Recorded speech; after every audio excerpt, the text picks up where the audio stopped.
Hello, Jean-Michel, membre du syndicat des journalistes écrivains indépendants, reporter pour la revue indépendante fondée en 1848 par George Sand et nos grands écrivains du 19e siècle. Alors je suis monté en investigation depuis le village, plus d'une heure de marche, pour faire une investigation justement sur l'affaire de l'Office national des forêts qui a engagé une action pour me mettre à un tribunal 2 fois. Alors, ici nous sommes sur la route forestière ouverte à la circulation, où viennent les promeneurs, les randonneurs, tous ceux qui vont en haute montagne, etc.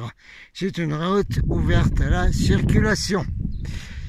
Ici, nous avons ce qu'on appelle la plaine d'Artigues, ici, où pendant la saison, dès que les mesures non nécessaires vont être levées, il y aura plein de gens qui vont venir se garer ici. D'accord, hein? Alors ici, on a le monument à l'avion de la RAF qui s'est écrasé dans la montagne en 1945. Et ensuite, je vais vous montrer l'endroit où j'aurai, soi-disant, selon les gardes forestiers qui sont maintenant armés depuis 2014 de l'Office national de forêt, ont décidé qu'il y avait lieu de relever une infraction et de m'envoyer dans un tribunal. Alors nous sommes ici en pleine investigation. Je vais donc vous montrer ce que c'est pour un journaliste indépendant, journaliste d'investigation depuis plus de 40 ans. J'ai fait 12 ans d'investigation aux États-Unis. Je me mettais un garde armé dans des montagnes avec beaucoup d'animaux sauvages. Et je suis d'une famille d'anciens policiers. Alors on va vous montrer un peu comment on fait une investigation. Et ceci sera également mis au bénéfice donc de l'Office national des forêts, du ministère dont ils dépendent, du ministère de la Culture dont je dépends, et le procureur de la République de l'Ariège de Foix. Voilà, ça va servir comme ça, cette investigation, à pas mal de monde. Ça va servir également en réaction 19 et à l'envoyer à notre avocat, à nous tous, les journalistes indépendants et youtubeurs, qui s'appelle Maître Carlo Brusa. Voilà. Alors, on va faire cette investigation. Bien, nous allons commencer l'investigation d'un journaliste de presse d'investigation, ici même, sur les lieux du soi-disant délit et sur les lieux du conflit qui m'oppose maintenant avec l'Office national des forêts. Bien. Alors, on parle ici de presse. Attention, hein, c'est la presse qui vous parle en ce moment. Alors, je vais garder le téléphone tout près de moi pour vous montrer et faire l'investigation, d'accord? Ce sera mieux parce qu'il y a du vent et il fait froid. On va pas marquer point numéro 1, point numéro 2. Moi, je suis pas juriste, hein. Je suis journaliste. Hein, alors, je vous donne les faits comme ça, là, carré, paf. Voici ici la route forestière de la Bruyante, qui vient du village de Mijanès, qui est autorisée aux véhicules, puisqu'il y a plusieurs endroits de départ de randonnée. Il y a par là-bas le parking de la Restanque, par exemple. Et plus loin derrière moi, il y aura un parking. On verra si on a le temps d'y aller, mais je crois pas, il fait trop froid. Il y a un parking pour aller au Laurenti. Ils appellent ça le Laurenti. Et ici, nous sommes à la plaine d'Artigues, où l'ONF a oublié, n'a pas jugé bon, depuis des années, de faire un parking. Alors, voici donc la route forestière où les voitures peuvent circuler. Alors, on continue. On arrive donc, par exemple, en voiture, ici. Il n'y a pas de voiture parce que c'est le confinement. Oui, messieurs de l'ONF, j'ai le droit de circuler pendant le confinement. J'ai le droit de circuler pendant le couvre-feu. J'ai le droit de venir ici la nuit, si je veux. Parce que je suis autorisé en tant que journaliste. Je vous montrerai les papiers et vous aurez les papiers sur le bureau du tribunal de Foix, puisque c'est là que vous voulez m'envoyer. Parfait. Alors, nous arrivons donc en voiture ici. Il faut bien savoir qu'il y a de très nombreuses voitures qui viennent ici, parce que c'est un départ très connu de grands chemins de randonnée en haute montagne. Voici donc la route forestière où les voitures circulent. Alors on voit ici qu'il y a des fossés un peu dangereux. Donc on ne peut pas se garer sur la droite de cette route forestière, n'est-ce pas?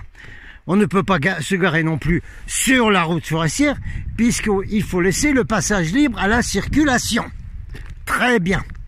On voit ici que c'est toujours aussi impossible et dangereux de se garer à droite sur le bas-côté de cette route. On le voit bien. Hein? Et ça va continuer là-bas où il y a un fossé encore plus grand. Et d'ailleurs, vous avez ici des fossés. Je pense que nos amis les gendarmes de la brigade seront bien d'accord que c'est dangereux d'essayer de se garer là, comme ça, là, hein, dans ce fossé ici. Et là-bas, c'est encore pire, le fossé est encore plus grand, avec un trou énorme. Parfait, très bien. Donc, les gens qui viennent ici, on verra comment s'appelle ce lieu ensuite, c'est un départ de plusieurs chemins de grandes randonnées et de petites randonnées. C'est un départ de randonnée où il y a beaucoup de monde qui vient ici pendant 8 mois de l'année. Sauf quand il y a un confinement, bien sûr. Continuons l'investigation. Donc, il est évident, on ira voir là-bas quand même après, que on ne peut pas se garer à droite ici. C'est trop dangereux. Là, il y a un fossé énorme, on le montrera tout à l'heure. C'est impossible. Donc, que font les voitures qui viennent ici? Ils n'ont pas d'autre solution de se garer dans ce qu'on appelle la plaine d'Artigues. Voici donc la plaine d'Artigues. Voici la plaine d'Artigues où, pendant toute la saison qui dure plus de 8 mois de l'année, eh bien, les véhicules quittent la route forestière ici, parce qu'il n'est pas question de se garer en plein milieu de la route forestière. Ils viennent donc se garer ici, là, dans tout ça, dans ce qui s'appelle la plaine d'Artigues. Ici, la même, où l'Office national de forêt a fait l'erreur ou la grosse négligence de ne pas fabriquer un parking. Puisqu'on va voir plus loin qu'il demande aux voitures de se garer sur les parkings. Seulement, il n'y en a pas. Parfait, très bien. Alors, depuis des années, moi je viens ici depuis très longtemps, et ceux qui connaissent cet endroit savent qu'ici, c'est bourré de voitures, n'est-ce pas? Hein? Il y a très souvent 10, 15 voitures, il y a des vannes, il y a des camping-cars qui viennent ici, qui ne peuvent pas se mettre au bord de la route, hein? Qui ne peuvent pas se mettre non plus là-bas, c'est juste pour des petites voitures, là-bas, donc qui vont se garer ici, hein? Et qui se mettent près des arbres, là, sous les arbres, hein, puisqu'il est autorisé de faire du bivouac avec des tentes ici. Et d'ailleurs, il y en a beaucoup quand c'est la saison. Continuons notre investigation. Donc on voit ici que, depuis la route forestière où nous sommes, il y a une possibilité ici, depuis la route là, comme ça là, pour les voitures d'aller se garer ici. Il faut bien que les voitures puissent se garer, quand même. N'est-ce pas, Office national des forêts? Hein? Il faut que les voitures puissent se garer. Ou alors on interdit complètement les randonnées en montagne. Choisissez. Donc les voitures se garent ici, ce qui est tout à fait normal. Hein? Ils ont un autre point d'entrée pour garer des voitures là-bas. On va y aller. En attendant, je vous montre ici sur la droite de la route un fossé extrêmement dangereux où il n'est pas du tout question de se garer. Hein? Absolument pas. Voilà. Donc le seul moyen de se garer, de garer des voitures, c'est ici, là. Et d'ailleurs, les voitures, comme on va le voir tout de suite, qui viennent en randonnée, qui font ce qu'on appelle un bivouac. Ce qui est autorisé, ça va être marqué sur le panneau, là. Vous savez bien, l'ONF, c'est autorisé de faire des bivouacs. Merci beaucoup. Alors, donc les gens qui viennent ici, eh ben, ils vont garer leur voiture ici. Et il y a certaines personnes qui ont des vannes, qui ont des camping-cars, et qui ont des animaux tels que des chiens, qui sont bruyants, et parfois ces randonneurs ne veulent pas emmener les chiens en haute montagne, parce que ça dérange la vie sauvage, en particulier les marmottes par exemple. Donc ils vont laisser leurs animaux ici, près de leur véhicule. Ils vont pas mettre leur véhicule là, quand il y a la chaleur. Ils vont mettre leur véhicule sous les arbres, pour que les animaux qui vont rester là toute la journée pendant qu'ils sont en randonnée soient à l'abri, soient à l'ombre là-bas. Et c'est la même chose pour la forêt que l'on voit ici. On continue. Bon, là, il y a un écoulement pour les eaux, hein, bien sûr, c'est obligé. Alors ici, voici un autre passage, un autre endroit où vont les voitures qui viennent ici. Et je rappelle qu'elles sont nombreuses et qu'il y en a toute l'année. Sauf quand la route est bloquée par la neige et les congères, comme en ce moment. Alors ici, voilà, il y a des voitures qui viennent donc ici également et qui vont aller, je peux le confirmer, je suis journaliste d'investigation et je viens ici très souvent depuis plus de 5 ans, je vois toujours des voitures et des camping-cars garés dans tout ça. Oh tiens, un chemin de randonnée là, on va aller le voir après, attendez, on va aller le voir après. Ah, voici même ici d'ailleurs un chemin. Mais c'est pas un chemin de débardage, ça. Non, mais ici, là. Il n'y a pas. Ce n'est pas un endroit où les forestiers mettent les troncs. Ici. Ben non. Non, les troncs, ils sont... J'ai jamais vu de troncs ici, moi. Non. Les grands troncs des arbres, ils sont coupés, ils sont mis tout le long de sur le bord de la route forestière. Partout. Ils ne sont pas mis ici. Donc, il n'y a pas de tracteurs forestiers et d'engins forestiers et de camions qui viennent ici déposer des billes énormes et venir les chercher. Ça n'existe pas. Donc, dans cet endroit là-bas, il n'y a naturellement aucun engin forestier qui passe. On ira voir ce chemin de randonnée après. Maintenant, examinons la plaine d'Artigues. Le lieu touristique qui s'appelle la plaine d'Artigues. Parfait, très bien. Tout le monde arrive à suivre, ça va? Il n'y a pas de difficulté? Bon. Alors voilà, ça s'appelle la plaine d'Artigues. Voilà. Ici, il n'y a aucune indication de quoi que ce soit. Très bien, parfait. Vous aurez remarqué, tous ceux qui suivent cette investigation, eh ben, qu'il n'y a absolument aucun panneau ici interdit de stationner. Là, il n'y a rien. Il n'y a aucun panneau qui indique interdit à tout véhicule, interdit de stationner. Il n'y a rien du tout ici. Et d'ailleurs, les voitures, les véhicules se stationnent là. Ils ne peuvent pas faire autrement. Puisque ensuite, ils vont aller faire de grandes randonnées qu'on voit ici. Hein, alors, ici, on a un chemin de grande randonnée, là. Hein, puisque ça tourne autour de... Ça va dans des cols. Et il y a les fameux GR, etc., les chemins de randonnée. Ici, on a un monument aux héros de la RAF, dont beaucoup sont morts ici dans un crash d'avion. Voilà, ici, hein, voilà, Royal Air Force, etc. Ensuite, on a un panneau d'information ici, nous allons le regarder. De la même façon, ici, il n'y a aucun panneau interdit de stationner, nulle part. Nulle part. Ici, nous avons donc une explication de l'endroit. Voilà, forêt domaniale, etc. Tiens, ici, nous avons un autre ministère où je vais envoyer une copie de mon investigation.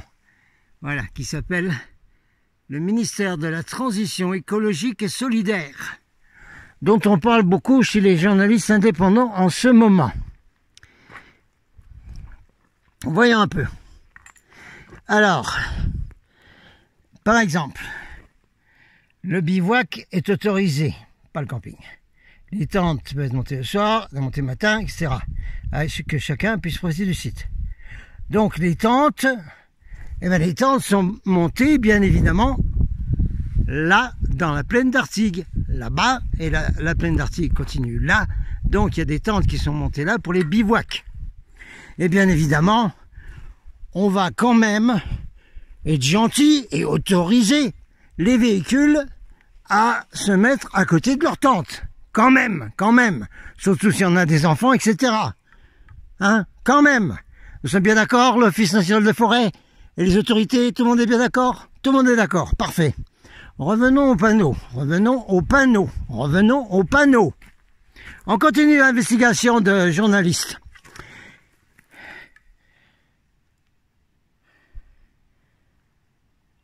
Bon, alors, Office national des forêts. Parfait. Je sais pas si c'est vous qui avez mis ça. On sait rien.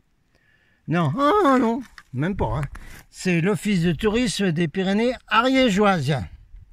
D'ailleurs, tenez, vous avez les numéros de téléphone si un jour vous voulez venir ici et que vous avez peur que les gardes forestiers armés de l'ONF vous mettent des amendes parce que vous vous garez ici. Voilà, parfait. Alors oui, ça, c'est très bien, ça. Aire de parking. Seulement les autorités ou les offices en charge de cet endroit n'ont pas fait de parking. Il n'y a pas une aire où il y a le panneau P, parking. Il n'y a rien du tout ici. Il n'y a absolument rien du tout. D'accord? On ira voir plus loin les endroits où ils mettent les billes de bois, etc. Éventuellement, ici, la brigade de gendarmerie m'a dit qu'on pouvait éventuellement quitter la route ici et monter sur ce monticule là et se garer juste là, comme ça, le long là, comme ça. Mais on peut pas garer 36 000 voitures ici, hein. On peut en garer 5, 6, 7. Et les camping-cars, j'en ai jamais vu ici, les camping-cars à nouveau, je vous signale qu'ils vont là-bas dans la plaine d'Artigues. On va continuer maintenant à aller voir un chemin de randonnée que je vois là-bas. Alors ici, nous avons un vieux panneau ici, n'est-ce pas, d'une société d'exploitation forestière de Castres. Vous avez même les numéros de téléphone. Abiès au sud, je sais pas quoi. Alors, il y a des panneaux, parfait, ils sont très bien ces panneaux, parce que c'est toujours marqué dessus. Travaux, danger forestier, chantier interdit au public. C'est très bien ces panneaux-là. Mais encore faut-il les mettre aux beaux endroits pour que les véhicules sachent qu'on n'a pas le droit de s'y garer et qu'il y a des travaux forestiers en cours et des grands tracteurs forestiers qui vont passer et que c'est dangereux. Marqué là, danger. Alors ce genre de panneau, je le laisse où il est, Il aurait normalement dû être dans l'endroit en face. Eh bien on y va tout de suite.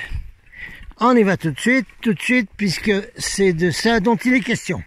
En avant, on va y aller, le temps que je reprenne cette route, et je vais vous montrer. On continue. Donc le lieu où il y a beaucoup de randonneurs, et beaucoup de touristes, et beaucoup de vacanciers qui viennent ici tout le long de l'année, sauf pendant l'hiver, avec la route forestière. Donc ici, c'est la route forestière, et ici, eh bien, il n'y a pas de halage ici. Il n'y a pas de halage. Je n'ai jamais vu ici, jamais, au grand jamais, je n'ai jamais vu de tracteur forestier passer ici. Jamais. On les voit dans des endroits spéciaux où ils déposent leurs billes tout le long de cette route forestière. Ici, il n'y en a jamais. Ici, je n'ai jamais vu le panneau que je viens de vous mettre en vidéo et qui dit « Attention, danger, chantier forestier, interdit au public, etc. » Ici, je n'ai jamais vu, jamais vu le panneau des entreprises forestières ici. Jamais, il n'y en a pas. Et pourquoi il n'y en a pas? Parce qu'il n'y a pas de tracteurs forestiers qui vont passer ici au milieu des tentes de bivouac, au milieu des camping-cars, au milieu des animaux qui restent à l'ombre, domestiques, et des voitures qui sont ici. Il n'y a pas, c'est impossible. C'est impossible. Non seulement c'est impossible, mais on n'en a jamais vu. On n'a jamais vu de tracteurs forestiers passer ici. Ni de tous les engins forestiers qui tirent les gros arbres.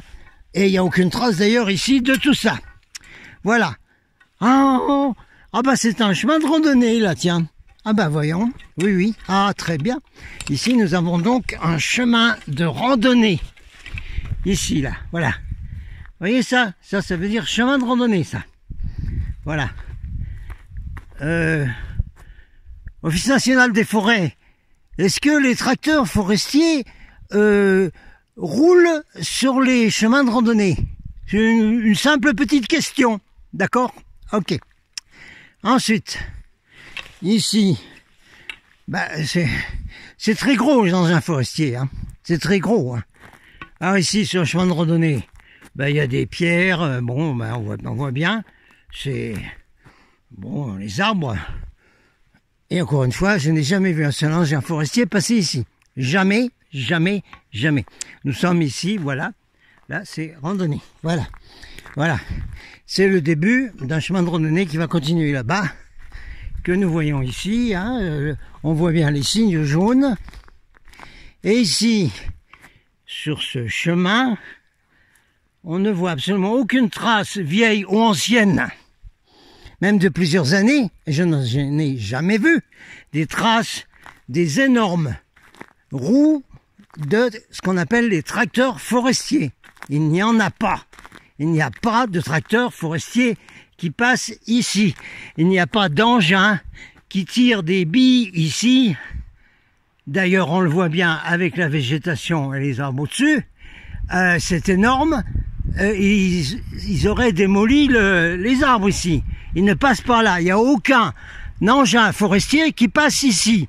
Donc ceci, ce n'est pas un chemin de halage. Pas du tout. On continue sur ce chemin qui en fait est le début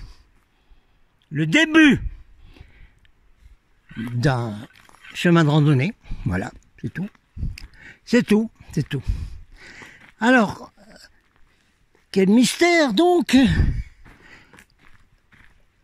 que moi j'ai garé ma voiture ici, là, comme ça, là, le long de cet arbre ici, là, comme ça, ici, sur ce chemin où il n'y a aucune trace de passage d'engins forestiers. Ce n'est donc pas un chemin de halage, comme cela a été mis dans le rapport de l'Office national des forêts, qui m'envoie au tribunal 2 fois.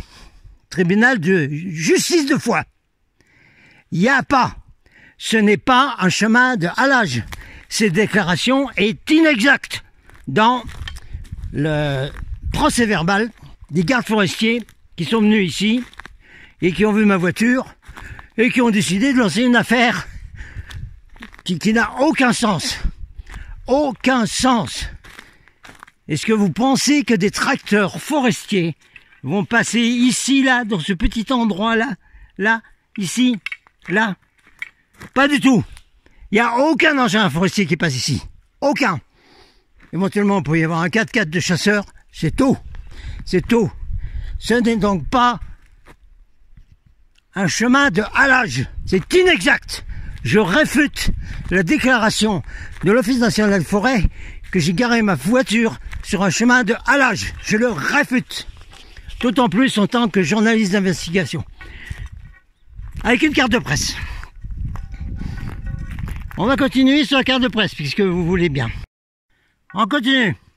On voit là-bas le panneau d'affirmation de l'Office du tourisme et tous les panneaux touristiques de la plaine d'Artigues, avec la route forestière.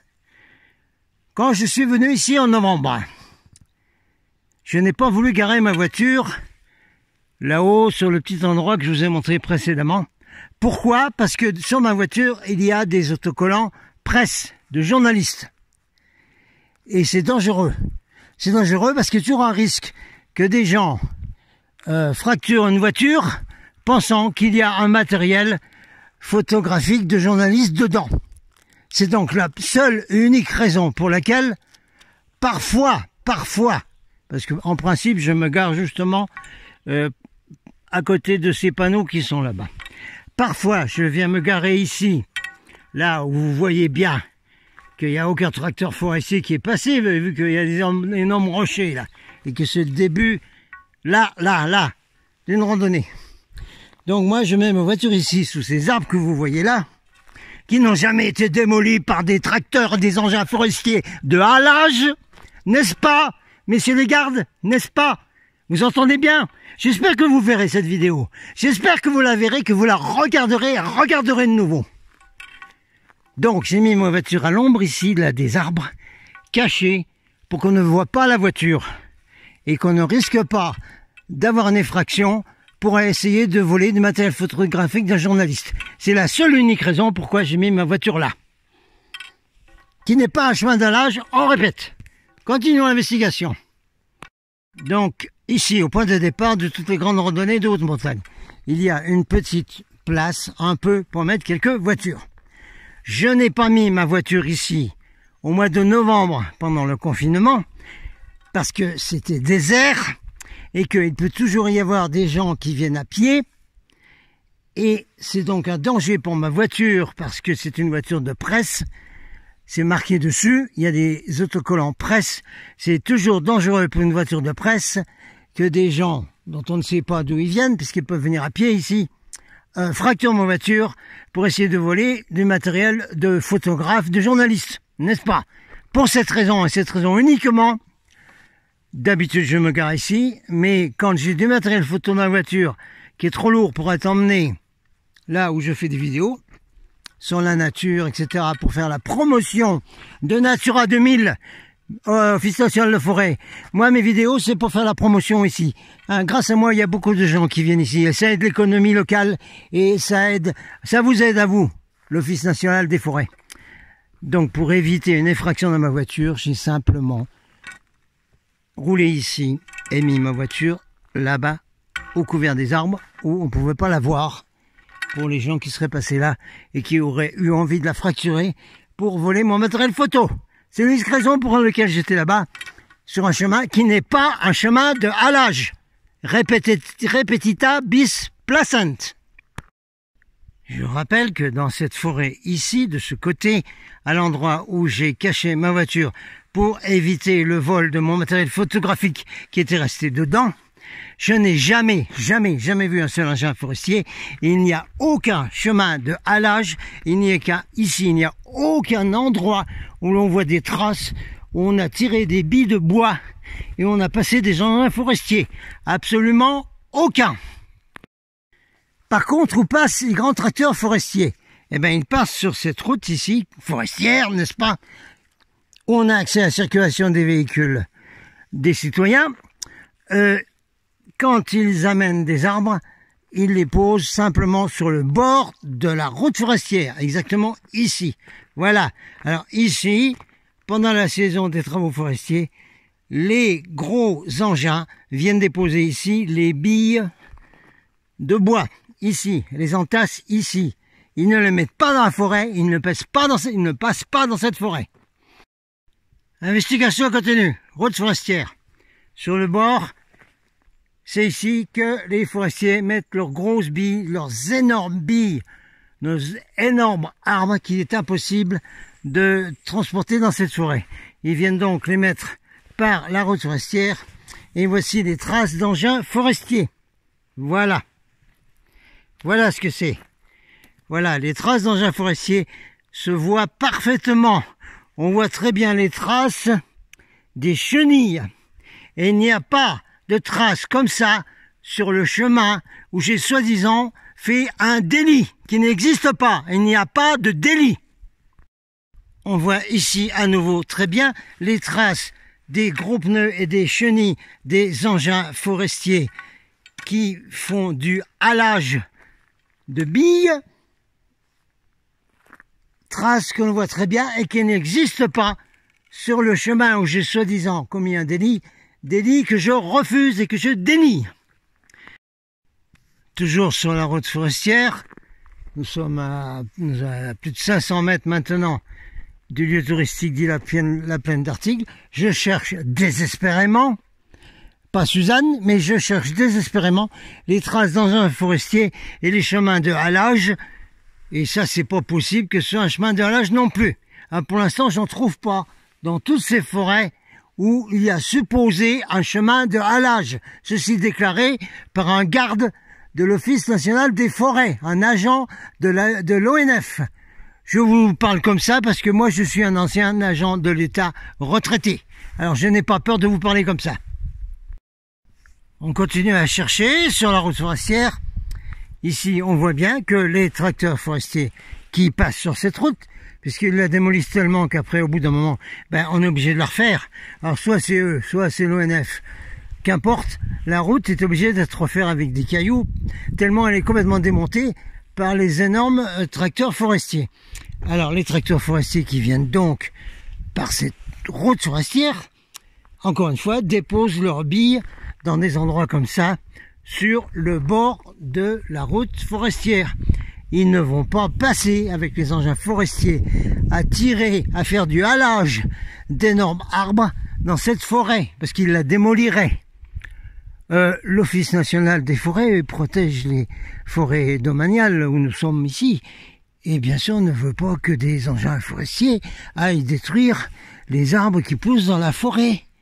On est tous d'accord là? Oui?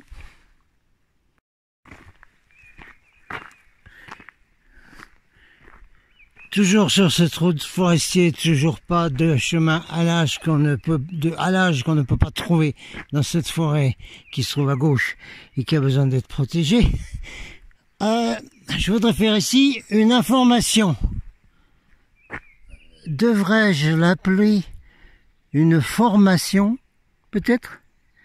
Est-ce que formation serait pas un mot plus adéquat à l'adresse du garde forestier qui m'a lancé un dossier de justice pour un délit inexistant, puisque ma voiture n'était pas stationnée sur un chemin de halage. Par contre, ma voiture était stationnée là, ici, là, près de cette route forestière, au mois de novembre 2020, pendant le confinement. Donc, au niveau d'information, à nouveau, devrais-je dire, de formation, je voudrais signaler aux gardes de l'Office national des forêts que les journalistes ont le droit de circuler librement et sans restriction. Si vous savez pas passer un coup de téléphone au ministère de la Culture ou demander à votre hiérarchie de passer un coup de téléphone à la hiérarchie du ministère de la Culture, comme ça vous aurez une information, ou plutôt ça fera partie de la formation professionnelle, nous dirons. Voilà. Oui, j'ai été aussi délégué syndical. J'ai rencontré des grands patrons et je sais ce que c'est que la formation professionnelle continue. Je sais ce dont je parle. Alors donc, au niveau des informations, on la répète, en tant que journaliste, avec une carte de presse, j'ai parfaitement le droit, pendant n'importe quel confinement, le premier, le deuxième, le troisième, le quatrième, le 22e, j'ai parfaitement le droit d'être dehors autant de temps que je le veux pour mes reportages pour la revue indépendante, ici même, dans votre forêt domaniale. J'ai parfaitement le droit. Alors, il n'y a pas à me mettre une amende pour avoir été présent ici, dans la forêt domaniale, pendant le confinement de novembre 2020. Ça n'existe pas, ça. C'est un manque de formation complet. Et c'est un... Il n'y a pas de mots. Il n'y a pas de mots pour dire à l'Office national des forêts, mais vous faites quoi, là? Vous êtes au courant de rien ou quoi? Point barre sur ce point en question.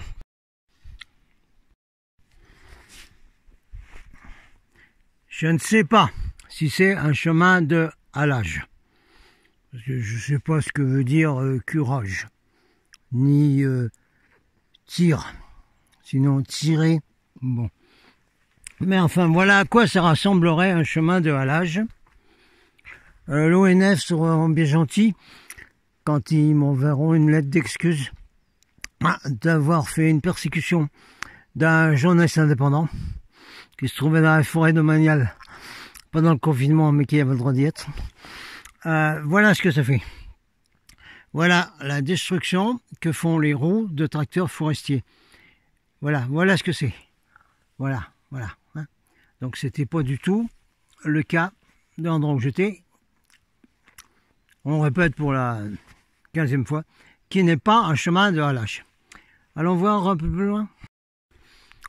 Oui, ça ressemble un peu quand même au chemin où passent les tracteurs forestiers, parce qu'on voit des grosses traces quand même, des gros creux, des roues énormes, des bulldozers forestiers, et puis on voit que là, parce qu'ils ont des chenilles, ils ont des petits tanks, quoi. Ça démolit complètement un chemin, hein, on le voit bien là. Voilà. Et puis on voit que les forestiers sont venus par là, hein, et qui vont chercher les arbres, et qui éventuellement, oui, les tirent ici. Hein, vous voyez bien un peu ce que c'est qu'un chemin où l'on fait du halage, où on tire des arbres avec des tracteurs à chenilles qui peuvent passer là, hein, et qui vont donc tirer d'énormes billes de bois et qui vont faire démolir un chemin dans l'état où il est là, ce qu'on voit. Voilà ce que c'est un chemin de halage. Donc, conclusion de l'investigation du reporter pour la revue indépendante, membre du syndicat des journalistes écrivains indépendants. Ma voiture n'était pas garée sur un chemin de halage. Pas sur un chemin comme ça. Ce n'était pas un chemin de halage. Donc, je dénie le délit. Je refuse le délit, je refuse l'amende, je refuse le dossier. Fin de l'investigation.